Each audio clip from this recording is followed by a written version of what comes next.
Let's consider now a reasonable approach. Where should we start this approach of physiotherapy management? Well, first of all, the baseline treatment should be built around education, exercise, weight control, and it is suggested that this is applicable for everyone. As needed, we then layer on a second line management, which includes various pharmacological agents and perhaps some passive treatments given by a therapist for symptom relief.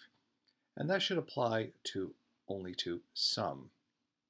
But we still continue with the education, exercise, weight control for all.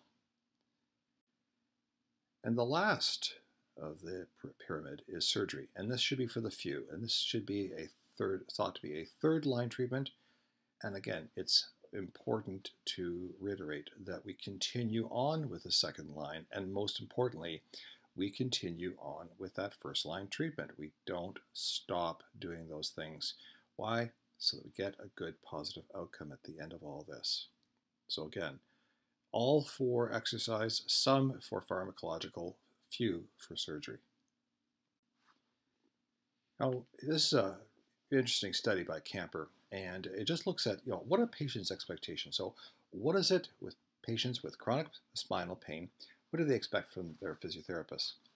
And before the treatment, 90% of patients expected, first of all, a physical examination. They want you to touch them, and I cannot emphasize that enough.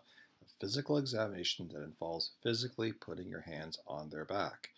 Now, whether that does anything or not to change the diagnosis, I won't say is irrelevant, but it's important to have the patient expectations be met. They want a diagnosis, a name. Just saying, you've got a sore back. Well, they knew that already. They want reassurance, not a pat on the back and told to be shuffled off, hey, don't worry about it, but some positive heartfelt reassurance based on good extant literature and advice about self-management. They want clear expectations of why did this happen, the causation. And the truth is often it's not their fault. They didn't do something wrong. It's part of the normal process. They want to know about explanations about how to manage their symptoms successfully, and of course, the various benefits and risks of the various interventions. Now, what's also interesting about this study is that 50% of them expected a prescription of some kind from the physiotherapist or a specialist referral, which of course, again, does not happen.